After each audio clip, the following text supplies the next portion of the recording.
You can't secure what you can't see. Opening. The breach nobody knew was happening. In 2013, Target Corporation employed a full security team, operated a SIEM, and had invested heavily in endpoint protection. They also had a vendor, a small HVAC contractor, whose remote access credentials were stolen and used to penetrate the retail network. What followed was one of the most consequential retail breaches in history. 40 million payment card records exfiltrated over several weeks. The SIEM did, in fact, generate alerts during the attack. Analysts reviewed them and dismissed them. But there is a deeper failure worth examining before you get to the alert handling. The network architecture that allowed an HVAC vendor's credentials to reach systems that held payment card data had never been fully mapped. The connectivity existed. The risk was real. It simply was not visible to the people who needed to see it. That is the failure this session is entirely about. Not the missed alert. Not the vendor risk management program that did not flag the contractor. The foundational failure. The assumption that the security team knew the shape of what they were protecting. They did not. And the consequence of not knowing was that every control they deployed, every firewall rule, every monitoring policy, every access restriction was designed around an incomplete picture of the environment. Controls built on incomplete maps protect incomplete territory. The territory that falls outside the map is where attackers establish their footholds. The principle we are working with today, you cannot secure what you cannot see, is deceptively simple to state and genuinely difficult to implement. Not because the technologies for building visibility are exotic, but because maintaining accurate, complete, and current visibility across a real enterprise is an operational discipline that requires sustained investment, clear ownership, and a specific kind of intellectual honesty about the gap between the asset inventory on the spreadsheet and the actual network in the building. That gap is where the risk lives. Understanding how to close it, what it costs to close it, what happens when it reopens, and how different roles experience the consequences of visibility failures is what this session is for. The foundation, what visibility actually means, and why is harder than it sounds. Visibility in security means the ability to know what assets exist in your environment, what they are doing, what is being done to them, and who is doing it. Each of those four things is distinct, and each one has a different set of failure modes. Knowing what assets exist is the asset inventory problem. An asset is any device, system, or service that is connected to your network or that processes or stores data belonging to your organization. Servers, workstations, printers, mobile phones, smart building systems, cloud instances, containers, virtual machines, SaaS applications that hold company data, all of these are assets. The asset inventory problem is not a one-time exercise. It is a continuous discovery problem because assets join and leave the environment constantly. A developer spins up a cloud instance for a project and forgets to decommission it. An employee connects a personal device to the corporate wireless network. A vendor installs a management appliance during a maintenance visit and nobody logs it. Each of these creates an asset that exists in the real environment but does not appear in the documented inventory. An asset inventory that was accurate on the day it was compiled begins to decay the moment it is written. Knowing what assets are doing is the logging and monitoring problem. A device that you have inventoried and documented is still invisible in a security sense if it is not generating logs that you are collecting and retaining. Knowing that a database server exists tells you nothing about who is querying it, what queries they are running, whether those queries are retrieving more data than expected, or whether an account that should not have database access is connecting to it at 2 in the morning. That information exists only in the logs. If the database server is not configured to generate query logs, or if the logs are generated but not forwarded to a central repository, or if they are forwarded but not retained long enough to cover the attacker's dwell time, the visibility gap is identical in its consequence to never having known the server existed. Knowing what is being done to assets is the network traffic problem. Even with complete asset inventory and comprehensive endpoint logging, there's a layer of activity that neither list can capture. The traffic flowing between assets that reveals lateral movement, command and control communication, data staging for exfiltration, and reconnaissance. East-west traffic, connections between devices inside your network, is where attackers spend most of their time after the initial foothold. A perimeter firewall that inspects north-south traffic, meaning traffic entering or leaving the network, is entirely blind to an attacker who has already entered and is now moving laterally between systems. Visibility into that traffic requires sensors placed inside the network, monitoring connections between segments, looking for patterns that do not match normal operational behavior. Knowing who is doing it is the identity and attribution problem. A log entry that says a file was accessed tells you something. A log entry that tells you which user account accessed the file, from which device, at which time, following which prior authentication event, tells you something usable. Identity attribution in logs is not automatic. It requires that authentication events be logged, that session identifiers be correlated across systems, and that the identity of the account be connected to a real person through a directory that is current. Service accounts and machine identities, which are now more numerous in most environments than human identities, are a particular challenge because they often operate continuously in the background. Their activity is not associated with a person who can be questioned, and their logs are frequently the lowest priority in a log management deployment. These 4 dimensions of visibility, asset, activity, network, and identity are independent failure domains. You can have excellent asset inventory and terrible log coverage. You can have comprehensive endpoint logging and no insight into network traffic. An organization that has invested heavily in one dimension while neglecting the others has not built security visibility. It has built a map with large blank regions labeled "Here there be dragons," and the dragons are the things it cannot see.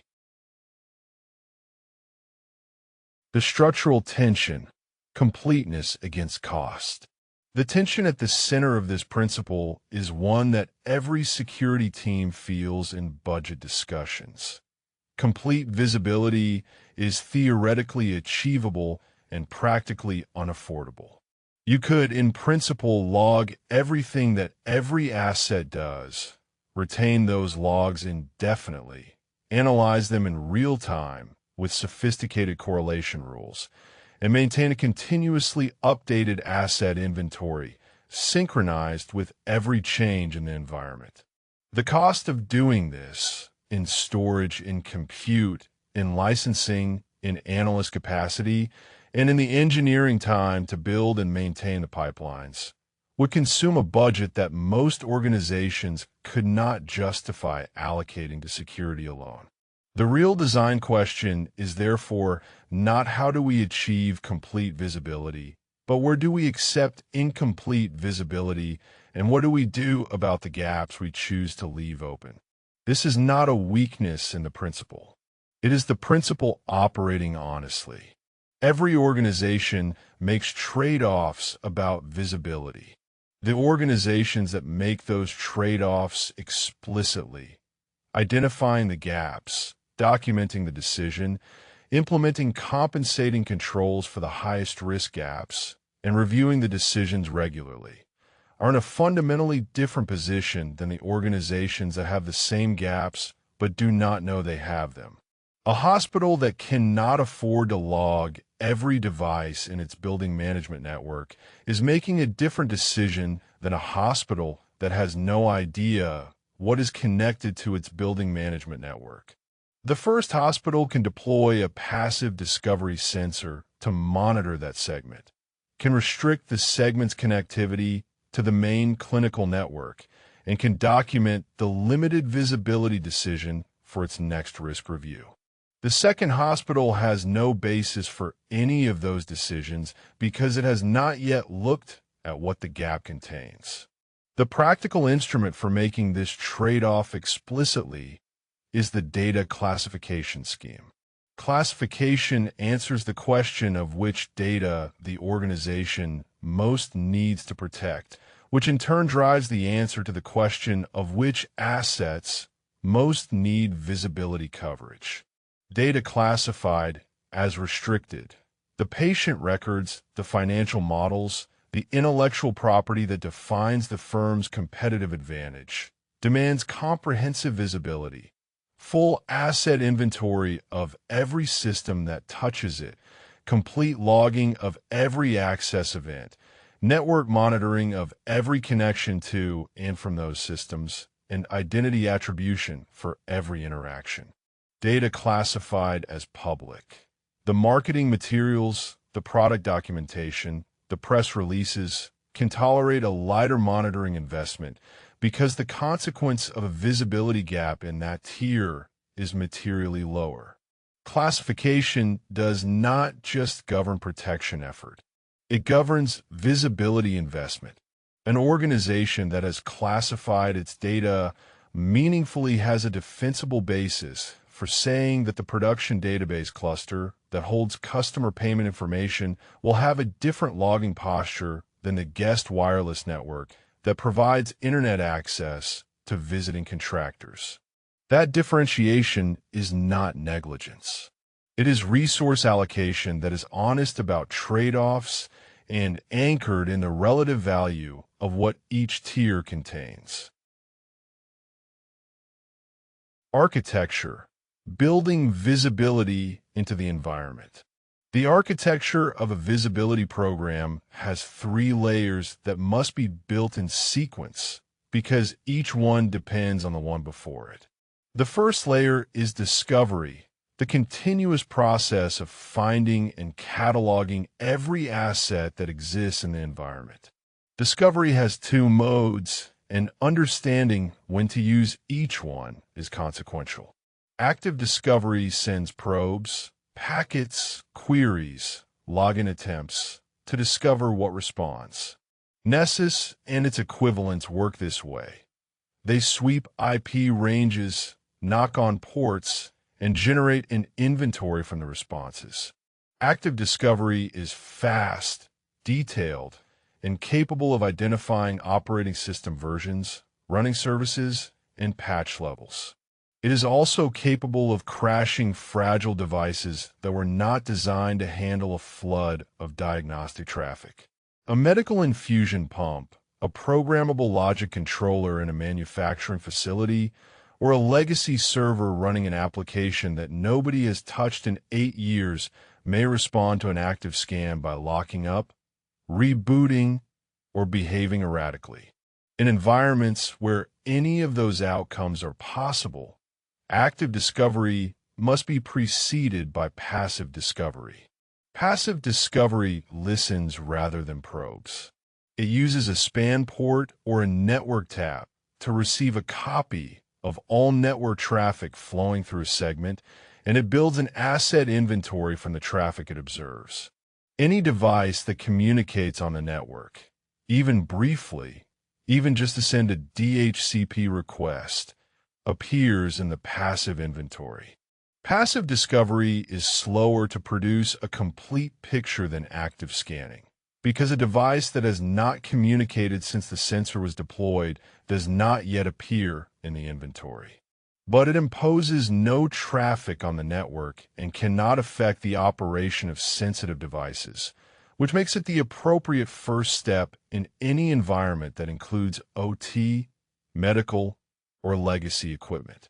The output of the discovery layer is an asset register, a database of every known asset with its attributes: IP address, MAC address, hostname, operating system, owner, physical or logical location, and classification of what data it processes.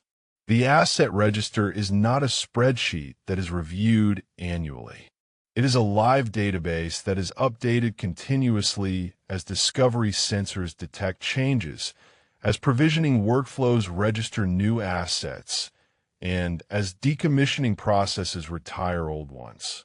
An asset register that is not continuously maintained has a predictable decay curve. It is accurate on day one and progressively less accurate with each passing week as changes in the environment are not reflected. The second layer is telemetry, the collection, normalization, and centralization of logs and events from every asset in the register. This is the CM build problem, and it is worth working through what a well-designed build actually involves for an organization of 500 people, because the gap between the theory of centralized logging and the practice of it is where most implementations fail. The log sources for a 500-person organization include Windows event logs from workstations and servers, authentication events, process creation, network connections, registry modifications, scheduled task creation. They include syslog from Linux servers and network devices, authentication events, configuration changes, firewall permit and deny decisions, VPN connection records.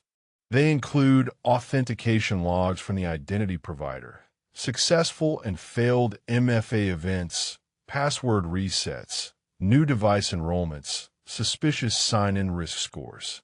They include DNS query logs, which host names every device on the network is resolving, which is one of the most valuable data sources for detecting C2 communication and data staging, because DNS queries cannot be hidden by encryption in the same way that application traffic can. They include proxy logs, which URLs users are visiting, which file downloads are occurring, which external services the organization's devices are communicating with.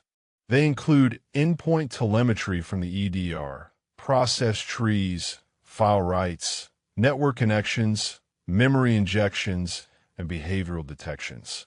Each of these sources arrives in a different format, with different field names for the same concepts, different timestamp formats, and different levels of verbosity. The normalization step, transforming all of this disparate data into a common schema, where the concept of a source IP address is represented the same way, regardless of whether it came from a firewall log, a VPN log, or a DNS query log, is what makes cross-source correlation possible. Without normalization, the correlation rule that says a device performing internal reconnaissance should also show up as a VPN connection from an unusual location cannot work, because the field that holds the IP address in one log format does not match the field that holds the IP address in another. The parsing and normalization configuration is the most labor-intensive part of a CM build, and the part that most directly determines whether the investment produces value. A CM that is receiving data from 20 log sources but has only normalized 5 of them is generating alerts from an incomplete picture. The correlation rules that should detect multi-stage attacks are working with partial visibility, which produces both false positives, alerts triggered by patterns that look suspicious in the normalized sources but would look benign if the unnormalized sources were included, and false negatives, attacks that leave traces only in the unnormalized sources and are therefore invisible to the correlation rules. The third layer is continuous validation, the ongoing process of confirming that the visibility you have built is still working. This is the layer that most programs skip, and it is the reason why many organizations believe their visibility is complete when it is not. A log source that stops forwarding silently because a configuration change on the source server broke the forwarding rule, because a network change blocked the traffic path, because a disk quota was hit and the local log buffer stopped writing, produces no alert by itself. The CM does not know that the source has gone silent unless someone explicitly built a detection for the absence of expected data. I have not received Windows authentication events from the finance server in 4 hours is a data absence alert. It requires someone to have thought specifically about the consequence of not receiving that data and to have built a monitoring rule that fires when the expected data stops arriving. Tools that build visibility, capability, cost, and blind spots. 4 categories of tools constitute the visibility stack, and each one must be examined not just for what it provides, but for what it cannot see and what it costs to maintain at the level of fidelity required. Asset discovery tooling, Nessus, Qualys, Sensis, and their equivalents, provides the inventory foundation. When configured with credentials, these tools log in to discovered systems and retrieve detailed software inventory, patch levels, configuration settings, and user account information, which transforms a list of IP addresses into a meaningful asset register. The cost is the scanning infrastructure itself, the licensing, and the operational overhead of managing scan schedules, handling scan failures, and processing the output into the asset register. The blind spot is everything that does not communicate on the network during the discovery window. Powered off devices, devices on network segments that the scanner cannot reach, IoT and OT devices that respond to probes by locking up rather than by reporting their attributes, and cloud assets that were provisioned after the last scan ran. Continuous discovery, running scans on a short cycle or using passive discovery sensors that capture every new DHCP lease, closes this gap partially, but not completely. A CM collects, normalizes, correlates, and alerts on the aggregated log data from across the environment. Its primary benefit is the single pane of glass, the ability to correlate events that, viewed in isolation within any single log source, look benign, but together indicate a multi-stage attack. 5 failed authentication attempts on a Windows server is noise. 5 failed authentication attempts followed by 1 successful authentication, followed by the creation of a new scheduled task, followed by an outbound connection to an unusual IP address, is a detection rule that requires all 4 data points to be visible in the same place at the same time. The cost of a CM is significant and often underestimated. The license is priced by ingestion volume, which means that expanding coverage requires expanding budget and the tuning overhead, building, testing, and maintaining correlation rules that produce high-fidelity alerts rather than alert storms is a continuous engineering investment that never ends. The blind spot of a CM is the data it does not receive. A CM that is receiving logs from 60% of the environment is alerting on 60% of what is happening. The other 40% is invisible to every correlation rule, and the attacker who understands this can operate inside the uncovered segment with no detection risk. An EDR provides visibility at the endpoint level that no network sensor can match. The exact process that ran, what arguments it was invoked with, what files it touched, what network connections it initiated, and what child processes it spawned. This is the telemetry that makes reconstructing an attack chain possible after the fact, because the process tree from the initial malicious document execution through to the C2 beacon through to the lateral movement tool is recorded with the fidelity of a flight data recorder. The cost is the agent. Every managed endpoint must have the EDR agent installed, configured, and monitored for health. An endpoint that is in the asset register but does not have a healthy EDR agent installed is invisible to everything the EDR is designed to detect.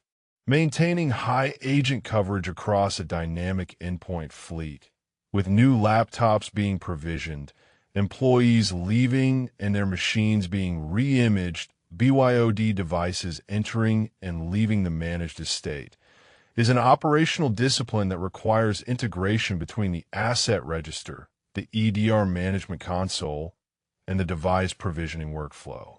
The blind spot is everything that cannot run an agent. Network switches, printers, most IoT devices, OT equipment, and cloud infrastructure where the provider manages the underlying host. A network detection and response platform, together with the packet brokers and span ports that feed it, provides traffic layer visibility covering the blind spots of both the EDR and the CM. Where the EDR sees what a specific endpoint is doing, the NDR sees what all the devices in a network segment are doing to each other.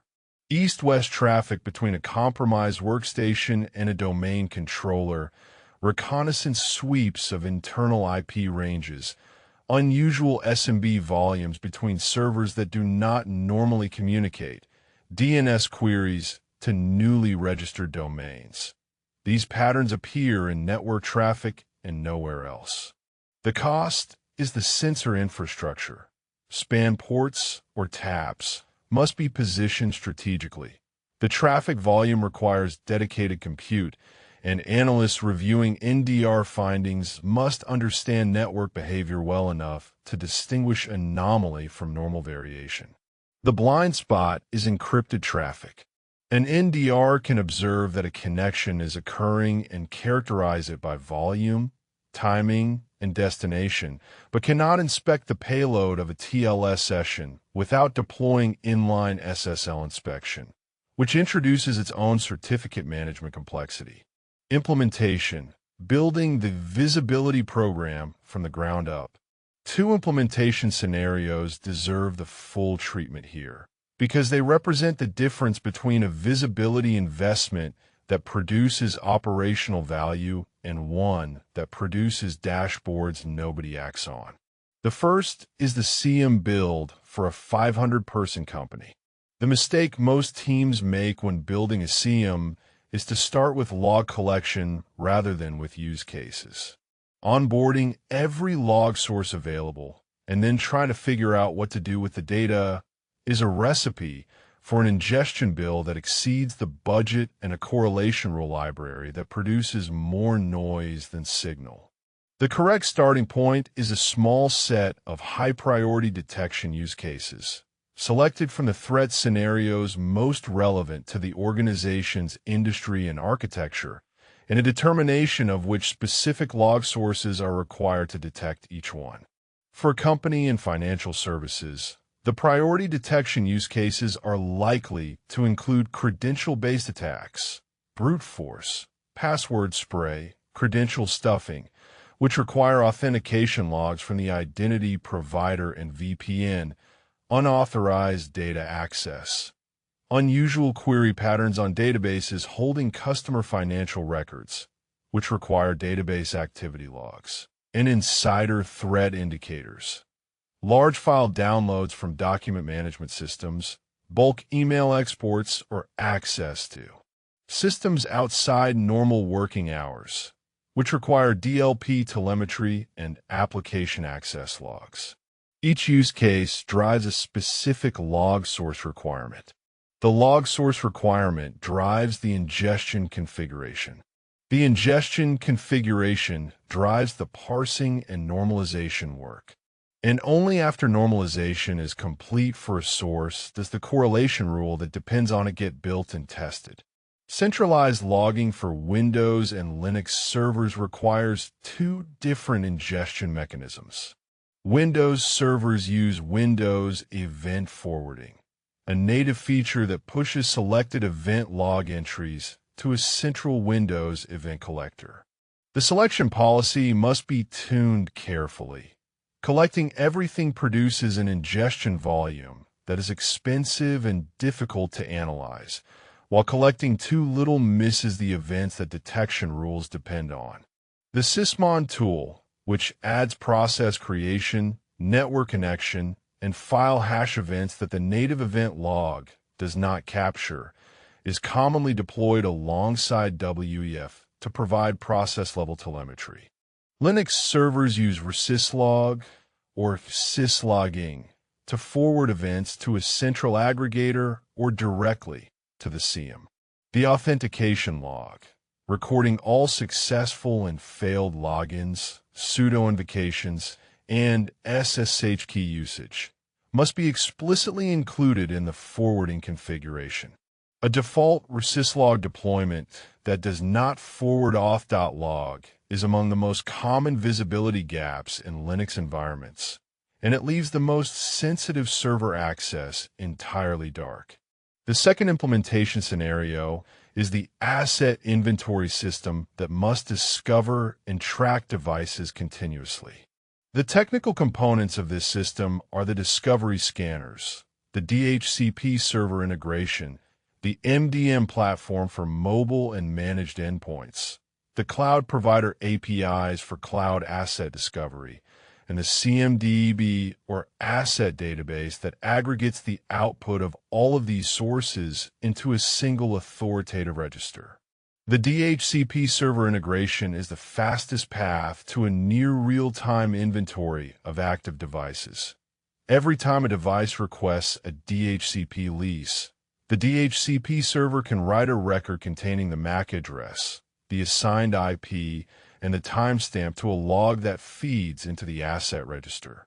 This captures devices the scanner has not yet reached and provides the first alert when a previously unknown MAC address appears on the network. The scanner then provides deeper enrichment, OS version, open services, software inventory, for the devices that have been in the DHCP logs long enough to be scheduled for a credentialed scan. The cloud provider integration is the component most commonly omitted from asset inventory programs that predate the organization's cloud adoption. AWS Config, Azure Resource Graph, and GCP Asset Inventory all provide APIs that enumerate every resource in a cloud account: virtual machines, storage buckets, databases, serverless functions, and network configurations. Integrating these APIs into the asset register means cloud resources appear in the same inventory as on-premise hardware, eliminating the gap that would otherwise allow a forgotten cloud instance to operate indefinitely without security coverage.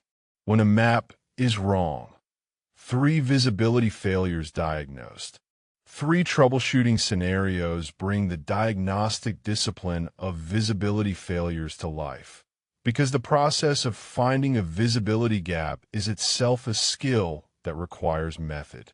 The first scenario involves an asset inventory showing 20% of devices as unknown. They appear in the DHCP logs. Their MAC addresses are present, but the enrichment scanner has not produced results for them. They are unpatched by definition, because patch management cannot target an asset whose software inventory is unknown. The diagnostic begins with the reason the scanner has not produced results. Unknown assets fall into several categories that require different responses. The first category is devices that are not present during the scan window. Mobile devices that are only connected to the corporate network intermittently, laptops that are closed during the scheduled scan, endpoints that are powered off for maintenance. These will eventually appear in the scanner results when their presence coincides with the scan, but the inventory gap while they are absent is real. The fix is a combination of shorter scan intervals and MDM integration for managed endpoints, so that the MDM can report software inventory even when the device is not reachable by the scanner. The second category is devices that are reachable but not accepting scanner credentials. devices where the scanning account does not have administrative access. The scanner produces an unauthenticated result, which means it can identify that the device exists and report its open ports, but cannot retrieve software inventory, OS version, or configuration details. The fix is to remediate the credential access issue, either by adding the scanner account to the appropriate administrative group on those devices or by creating a dedicated scanner service account with the specific permissions required. The third category is devices that are not reachable by the scanner at all. Devices on network segments that are not in the scanner's scope. Devices protected by host-based firewalls that block scanner traffic, or devices that are in cloud environments that the scanner cannot reach from its current deployment point. These are the most consequential unknown assets because they represent genuine visibility gaps rather than coverage timing issues. The fix is to expand scanner deployment, placing scanner nodes in each network segment that is currently unreachable, combined with passive discovery to catch devices that would be disturbed by active scanning. The second scenario is the SIEM that stops receiving logs from a honeypot server. Alerts that should be generated by attacker sessions go silent. No detection fallos. The L2 analyst who owns the monitoring shift notices that the honeypot-specific dashboard is showing 0 events for the past several hours and escalates.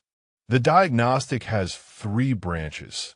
The problem is in the honeypot server itself, in the network path between the server and the SIEM, or in the SIEM's ingestion configuration.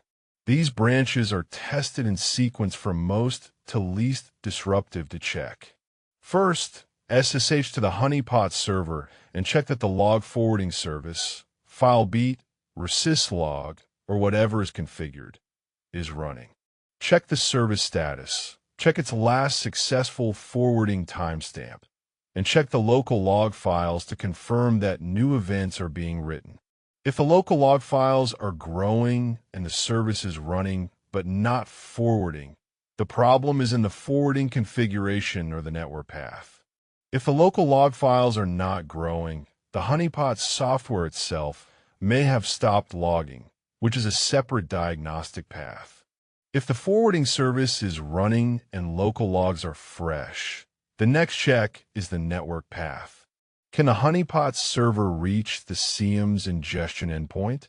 A simple connectivity check, attempting to open a TCP connection to the SIEM's syslog port or beats port from the honeypot server, tells you immediately whether the path is open. If the connection fails, a firewall rule change, a routing change, or a network reconfiguration has broken the path. Pull the firewall change logs for the period since the last successful log delivery and look for a rule that now blocks the forwarding traffic. If the network path is open, the final check is the SIEM ingestion configuration. Has the honeypot been removed from the expected sources list? Has a parsing error caused the SIEM to accept the data but fail to index it, accepting the bytes, but writing an error to the ingestion error log rather than creating searchable events? The ingestion error log in any SIEM deployment is one of the most important logs to monitor, and the absence of a data absence alert for the honeypot source is itself a finding. The monitoring program did not include a rule that fires when the expected volume from a specific source drops to 0. The third scenario is the log ingestion pipeline built by a security data engineer, where the dashboard shows 0 sessions for the current day, but direct inspection of the raw log files on the honeypot server confirms that events are present. The raw data exists. The processed data does not appear. Something in the pipeline between raw data and rendered dashboard has failed silently. The diagnostic follows the data through each stage of the pipeline. The watermark file, the record of the last log position that was successfully processed, is the first thing to check. If the watermark file exists and reports a position that is earlier than today's events, The pipeline is reading the watermark, finding no new events after that position according to its logic, and terminating normally without processing the events that are in fact present. This is the hallmark of a watermark logic failure. The pipeline believes it has processed everything up to the watermark position, but the watermark position was recorded incorrectly. The fix involves resetting the watermark to a position before the missing events and rerunning the pipeline. If the watermark is correct, but events still are not appearing in the dashboard, the next stage to check is the aggregation layer. The pipeline may have parsed the events correctly and written intermediate results, but the aggregation step that computes daily statistics may have failed to merge the new events with the existing counts. Check the aggregation output files for today's date. If they exist but show 0 counts, the aggregation step ran but produced empty results, which points to a parsing failure earlier in the chain where events were written to the intermediate store in a format the aggregation step did not recognize. Check the intermediate store format against the aggregation step's expected input schema. If the aggregation output files do not exist for today's date, the aggregation step did not run at all. Check the scheduler, the cron job, the workflow orchestrator, or whatever mechanism triggers the pipeline to confirm that it fired at the expected time. Check the pipeline execution logs for the expected time window. An orchestration failure that prevented the pipeline from running produces the same symptom as a parsing failure. 0 events on the dashboard. But the fix is entirely different, and the diagnostic must distinguish between them before any remediation is attempted. 3 roles and the visibility gaps they each own. The SOC analyst at L2 and L3 level lives inside the visibility program every shift, and the specific visibility failure they are most likely to encounter is not the total absence of a log source, but the partial absence, the source that is present but not complete, the parsing that is working for most events but silently dropping a specific event type. The retention policy that is set to 30 days when the investigation they are conducting requires 90. The L2 analyst who discovers that the authentication logs for a specific server only go back 3 weeks, when the suspected initial compromise was 5 weeks ago, is encountering a retention gap that no alert will ever fire on. It is a gap that only becomes visible when an investigation needs data that is no longer there. The operational skill this requires is forensic discipline about what the investigation needs before it starts. Before beginning to trace an incident timeline, the analyst asks, what log sources will I need? What is their retention period? And is any of the data I need at risk of expiration before the investigation concludes? If authentication logs expire in 30 days, and the incident may have begun 40 days ago, the first action is to export and preserve the oldest available records before continuing the investigation. Data that expires while an investigation is in progress is data that is permanently gone. No amount of investigative skill can recover a log record that has been deleted by a retention policy. The security analyst and MSSP encounters the visibility problem from the customer relationship side, which presents a different and in some ways harder challenge. When a customer's environment generates a detection that the MSSP cannot investigate because the relevant log source is not in scope for the monitoring contract, the analyst must navigate a conversation that is simultaneously technical and commercial. The customer signed a contract for monitoring coverage of their firewall, their VPN, and their endpoints. The detection that fired points to a cloud service that is not covered by the contract. The analyst cannot tell the customer what happened in the cloud environment because they have no visibility there. They can tell the customer what they can see, which is suspicious outbound traffic from an endpoint that correlates with a known indicator of compromise, and recommend that the customer investigate the corresponding cloud activity through their own tooling or expand the monitoring scope to include cloud telemetry. This moment is where the MSSP analyst's value to the customer is most clearly demonstrated or most clearly absent. An analyst who simply says that service is outside scope has provided a technically accurate response and a commercially useless one. An analyst who says, here is what we can see. Here is what that suggests happened. Here is what you should look for in the environment we cannot see. And here is what we would need to give you coverage of that environment, has turned a visibility gap into a conversation that is genuinely useful to the customer's security decision-making. The security data engineer does not experience visibility failures as detection gaps or investigative dead ends. They experience them as pipeline failures, as the moment when the data that was supposed to flow from source to store to dashboard stops flowing silently, and no downstream consumer knows until they notice that something is missing. The defining moment for the data engineer is not the moment when the pipeline breaks. It is the moment when they must decide whether the pipeline's own health is itself observable. A pipeline that has no monitoring for its own operation, no alert for a watermark that has not advanced in 6 hours, no alert for an ingestion rate that has dropped to 0 from a source that normally generates 10,000 events per day, no alert for a parsing error rate that has spiked above the normal baseline, is a pipeline that produces its failure silently. The data engineer who builds security for others cannot have a blind spot in their own system. The question they must ask about every stage of the pipeline is, how will I know if this stops working? Not how will I fix it? That question comes second. How will I know? Case scenario: the acquired company with the flat network.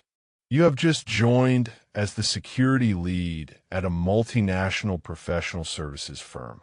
Last quarter, the firm acquired a smaller regional consultancy. 40 people, a mix of Windows laptops and a handful of on-premise servers running line-of-business applications, a flat network with no segmentation and no centralized logging. The acquired firm's IT is managed by a single administrator who has been doing it part-time alongside other responsibilities. The acquisition agreement calls for network integration, shared VPN access, shared file services, shared email infrastructure within 90 days. Your mandate is to complete the integration securely. The business pressure is real.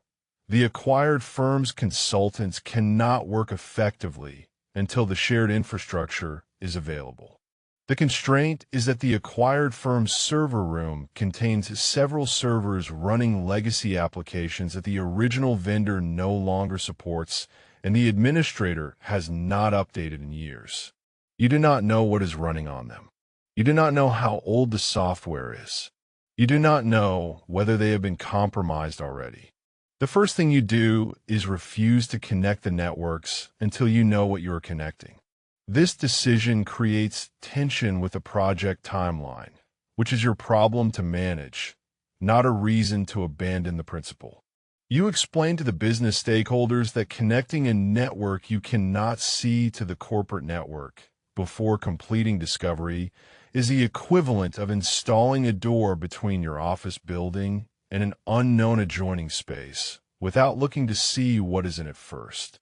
The argument is accepted. You have 2 weeks for the discovery phase before the business pressure becomes unmanageable. You begin with passive discovery. You place a passive discovery sensor, a laptop running an open-source network analysis tool, receiving a span copy of all traffic from the acquired firm's core switch in the server room. Within 24 hours, you have a list of every active device, every IP address that has communicated in that period, every MAC address, every hostname resolved by the DHCP server. The list contains 43 devices. The IT administrator's mental model of the environment contained 28. 15 devices that nobody had documented are on the network. Of those 15, you can identify 12 through passive traffic analysis. Their DHCP host names, their traffic patterns, the protocols they use. They are printers, smart TVs, a building management appliance, and 4 personal devices belonging to employees who connected to the office Wi-Fi. 3 devices generate traffic that you cannot identify without more information. They use protocols you do not recognize, connecting to destinations that are not in your threat intelligence feeds, but are also not recognizable as legitimate services.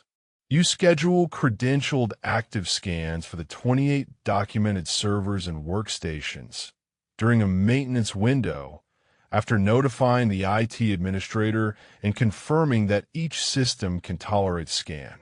You run the 3 unidentified devices through passive fingerprinting first, analyzing their traffic timing, packet sizes, and protocol behavior to infer what type of device they are before deciding whether an active scan is safe. The credentialed scan results come back. 26 of the 28 documented systems are within 3 years of their expected patch level. One Windows server is running a version of Windows Server that reached end of support 2 years ago, with no patches applied since then. It is connected to the flat network with no controls between it and the other systems. You query your threat intelligence platform for known exploits targeting that OS version and configuration. There are several, including one that is associated with ransomware campaigns that have been active in the last 6 months. You pull the passive traffic capture for that specific server. Its traffic history reveals something that the IT administrator did not know and that nobody would have known without the passive sensor. The server has been making outbound connections every 4 hours to an IP address in a foreign country. The connections are small in volume, regular in timing, and have been occurring for an indeterminate period. The IT administrator has no prior logs to compare against. You now have reasonable grounds to suspect the server is compromised and has been part of a botnet or a targeted intrusion for some time. The network connection request is denied until the server is isolated, imaged for forensic analysis, and rebuilt from a clean baseline. The forensic image is analyzed and reveals a remote access tool that was installed approximately 18 months ago. The isolation prevents the attacker from pivoting from the acquired firm's server into the parent company's network, a pivot that would have been possible the moment the networks were connected, because the flat network provides no barrier between the compromised server and everything else. The visibility tax in this scenario, the 2-week delay, the cost of the passive sensor, the forensic analysis, the server rebuild, is real. The cost of not paying, it would have been connecting a compromised server directly to the corporate network and discovering its presence only after the attacker had moved laterally, established persistence in the parent company's environment, and been inside the combined organization long enough to understand its architecture. The visibility investment is not a tax on the acquisition. It is the insurance policy that makes the acquisition safe to complete. Closing. The map is not the territory.